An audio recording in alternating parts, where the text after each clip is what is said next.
Αγαπητοί φίλοι, γεια σας. Θα ρίξουμε μια ματιά σήμερα να δούμε πώς μπορούμε να σχεδιάσουμε ένα newsletter για συνδρομητές του καταστήματος μας, ίσως για ανθρώπους που έχουν ενδιαφερθεί να λαμβάνουν απλά ενημερώσεις, και για τη λίστα των ανθρώπων οι οποίοι έχουν ήδη ψωνίσει από εμάς και έχουν δηλώσει να λαμβάνουν μέρος στη διαδικασία ενημέρωσης με newsletter.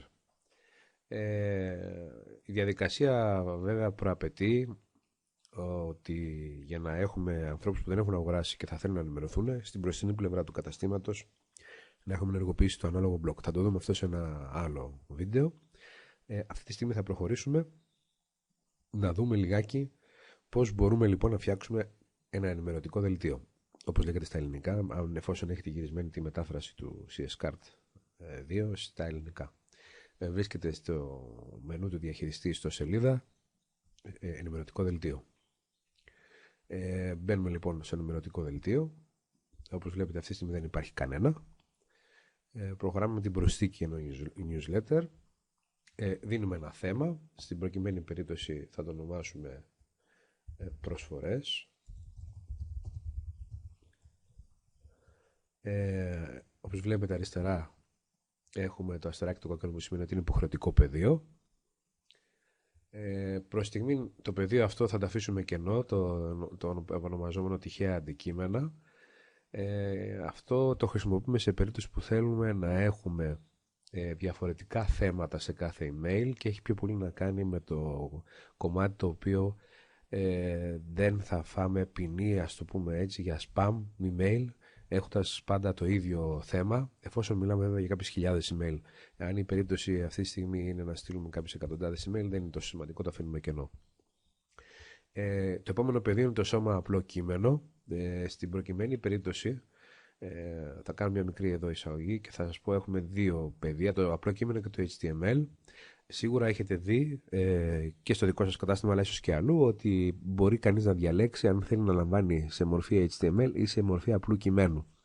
Αυτό έχει να κάνει πιο πολύ με την ίδια τη συμβατότητα του ίδιου του email που θα στείλουμε, ώστε να μπορούν οι παραλήπτες να το διαβάσουν σε οποιαδήποτε κατάσταση. Σίγουρα το σώμα απλού κειμένου είναι το 100% το σίγουρο ότι μπορεί να διαβαστεί. Το θέμα είναι όμως ότι εφόσον αποφασίσουμε να βάλουμε φωτογραφίες με προσφορές, ίσως προϊόντα ή και κάποια άλλη μορφή γραφικού ή μορφοποιημένο κείμενο σε λίστες κτλ., τα έχουμε χάσει όλα αυτά.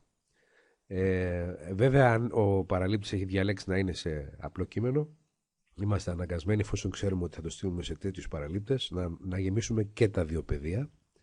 Εγώ αυτή τη στιγμή θα σας δείξω πώς μπορούμε να γράψουμε εδώ ένα πεδίο με HTML που σίγουρα το γνωρίζετε, να το γράψετε και από τα προϊόντα και τις κατηγορίες αφού είσαστε χρήστες του CS-Card. Στην προκειμένη περίπτωση λοιπόν έχουμε μια προσφορά για το μήνα Φεβρουάριο 2012 σε όλα μας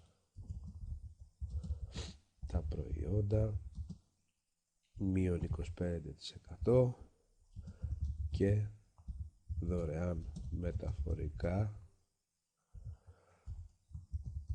Γίνετε μέλος τώρα στο κατάστημά μας. Συγγνώμη.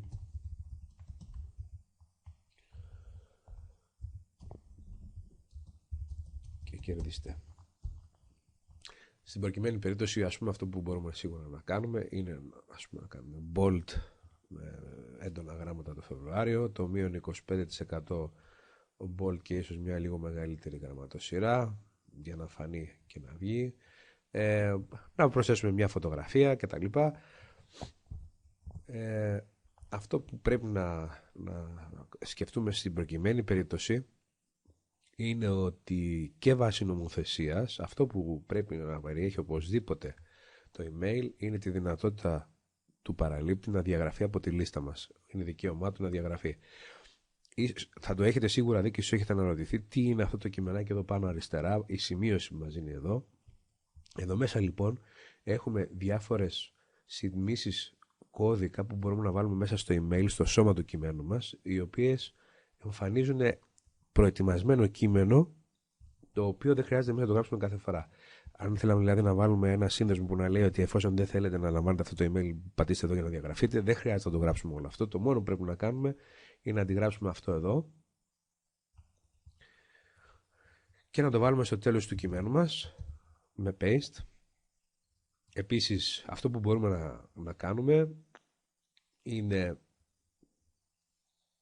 να αντιγράψουμε το company name εφόσον πρόκειται για αποστολή σε μια εταιρεία, οπότε βάζοντας το στην κορυφή, στην ουσία εδώ θα εμφανιστεί το όνομα της εταιρείας με τον τρόπο τον οποίο έχει γραφτεί ο συνδρομητής, ό,τι όνομα έχει βάλει στο όνομα της εταιρείας, και τη διεύθυνση της εταιρείας μπορούμε να περάσουμε ακριβώς από κάτω. Οπότε στην ουσία αυτό που θα πρέπει να γράψουμε εδώ μπροστά θα είναι το προς, ώστε να είναι το όνομα της εταιρείας και η διεύθυνσή της από κάτω. Στην προκειμένη περίπτωση δεν θα βάλω κάτι άλλο τώρα, έτσι, για τους σκοπούς της ταχύτητας και για να τελειώσουμε γρήγορα το demo. Αφού κάναμε λοιπόν αυτό, θα προχωρήσουμε λίγο παρακάτω. Μπορούμε να κάνουμε μια γρήγορη προεπισκόπηση. Κάπως έτσι βλέπετε εδώ ότι αριστερά εμφανίζεται, είναι λίγο βέβαια η οθόνη, δεν είμαστε ακριβώς, δεν γεμίζει ακριβώς, αλλά βγάζει το όνομα της εταιρείας, τη διεύθυνση και ο σύνδεσμος που θα παρουσιάζεται, όπως λέει εδώ σε live newsletter, δεν μας το δείχνει στην προεπισκόπηση. Κλείνω την προεπισκόπηση.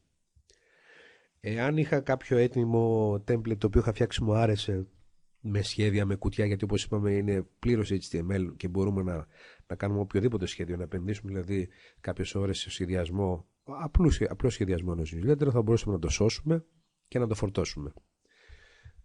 Οι καμπάνιες αφορούν πιο πολύ το link το οποίο θα φορτώσουμε μέσα, εφόσον υπάρχει κάποιο link μέσα στο ίδιο το newsletter και το οποίο θα πρέπει να παρακολουθήσουμε, να δούμε από τους χρήστες που το στείλαμε, αν το στείλαμε σε 100 χρήστες, πόσοι από αυτούς πατήσανε και αν μπήκανε μέσα εκεί. Στην ουσία πρόκειται για μια καμπάνια λοιπόν παρακολούθησης της αποτελεσματικότητας που είχε, αν τους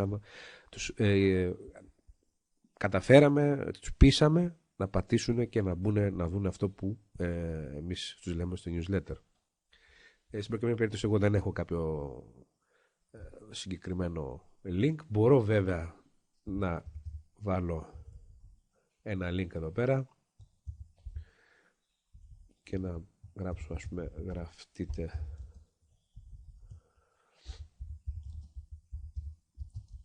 τώρα στη λίστα μας. Βέβαια είναι λίγο σχήμα οξύμορο γιατί είναι ήδη στη λίστα, αλλά δεν πειράζει.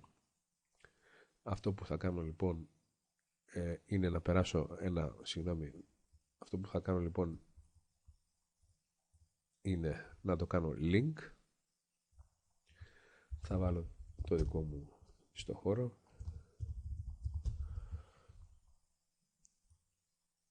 Δεν θα συμπληρώσω κάποια άλλα στοιχεία αυτή τη στιγμή. Θα εξηγήσουμε όλο πώς πρέπει να γίνουν τα link. Πατάμε OK. Θα δείτε τώρα ότι θα δημιουργήσουμε μια καμπάνια μόλις κάνουμε αποθήκευση. Αυτή τη στιγμή δεν υπάρχει κάτι βέβαια, γιατί δεν έχει αποθηκευτεί το newsletter. Προχωράμε λοιπόν στις λίστες των αποστολών. Μπορώ να αναφέρω χρήστες από το κατάστημα, όπου εδώ έχουμε τον test buyer, ας πούμε, τον test του πελάτη, προσθήκη χρηστών και κλείσιμο. Μπορώ επίσης να βάλω ένα test email για να δοκιμάσω, να δω πώς θα μου έρθει πριν το στείλω, και καλά είναι να το κάνετε αυτό. Και επίσης μπορώ, αν θέλω, να στείλω το ίδιο email σε ανθρώπους, εφόσον βέβαια έχει το κατάλληλο κείμενο, και στην προκειμένη περίπτωση αυτό θα κάνουμε, γιατί το email που έχουμε φτιάξει στοχεύει σε ανθρώπους που μπήκαν στο κατάστημά μας, πήγαν να ψωνίσουν κάτι και παρατήσαν το καλάθι λίγο μετά τη συμπλήρωση των στοιχείων του email, δηλαδή το εγκατελειμμένο καλάθι που δεν έγινε αγορά και που μπορώ να κανονίσω ότι θα είναι τις τελευταίες 5 ημέρες. Διαγράφω τον τεστ πελάτη γιατί το κείμενο δεν του ταιριάζει, δεν έχει να κάνει με αυτό εδώ. Και επομένως αυτή τη στιγμή έχω δύο δυνατότητες να κάνω ή δημιουργία ή αποθήκευση και απευθείας αποστολή. Εγώ θα κάνω αυτή τη στιγμή δημιουργία. Θα μπορέσουμε να δούμε πάλι μία στα γρήγορα και θα δείτε πλέον ότι εδώ έχω τη δυνατότητα να τσεκάρω τα κλικς στο email που έχει το link της ιστοσελίδας μου για τους ανθρώπους που θα πάνε στο καλάθι. Αυτό που δεν σας είπα και που θα το δούμε σε μια επόμενη παρουσίαση, οι λίστες αποστολών, τις οποίες αυτή τη στιγμή δεν έχω καμία, είναι στην ουσία το κειμενάκι το οποίο συνοδεύει το blog ενεργοποίησης στην πρώτη σελίδα για εγγραφή επισκεπτών, όχι αγοραστών, αλλά επισκεπτών, που απλά ενδιαφέρονται να γραφτούν και να παίρνουν κάποιες ενημερώσεις από εμάς, χωρίς να είναι καν πελάτες. Δεν έχω αυτή τη στιγμή ορίσει κάποια λίστα, επομένως εδώ είναι κενός ο χώρος. Θα το δείξω αυτό μαζί με το πώς ανοίγουμε τη λίστα και πώς την παρουσιάζουμε και όλα στη σελίδα μας και σε ποιο σημείο, ώστε να μπορεί να γραφτεί ένας άγνωστος και κάποια στιγμή να τον πείσουμε να γίνει και πελάτης. Βέβαια, αυτή τη στιγμή μπορώ να επιστρέψω πίσω στο ενημερωτικό δελτίο, τη λίστα δηλαδή. Έχω, όπως βλέπετε, ένα πλέον. Δεν έχει αποσταλεί, οπότε δεν έχει ημερομηνία αποστολής. Μπορώ να τα αφήσω έτσι και όποτε αποφασίσω να γυρίσω και να το κάνω αποστολή. Και βέβαια, αφού είναι δυναμικό το πεδίο που θα στείλει, δηλαδή είναι εγκαταλειμμένα καλάθια, εφόσον μετά από 5 μέρες υπάρχουν και επόμενα καλάθια, να το στείλει και σε αυτούς. Που το μόνο που θα χρειαστεί να κάνω επεξεργασία, κάποιες πιθανότητα διορθώσεις, συμπληρώσεις σε ολόκληρο το κείμενο και στα υπόλοιπα σημεία. Ίσως να έχω ήδη ανοίξει και μια λίστα αποστολών στην πρώτη σελίδα, να συμπληρώσω και αυτό και βέβαια να κάνω αποθήκευση και αποστολή. Οπότε, στην προκειμένη περίπτωση εδώ βέβαια δεν έχουμε, καθώς δεν βρέθηκαν παραλήψεις, γιατί βέβαια το κατάστημα είναι demo και δεν υπάρχουν κατελημμένα καλάθια. Σε αντίθετη περίπτωση το πεδίο αυτό θα ήταν πράσινο, αφού θα περνάγαμε από μια οθόνη η οποία θα μου έδειχνε πόσα email έχει στείλει και αν έφυγαν επιτυχώς. Και βέβαια εδώ θα ήταν πράσινο το πεδίο και θα με ενημέρωνε ότι φύγαν επιτυχώς όλα τα email. Αυτά για μια πρώτη παρουσίαση.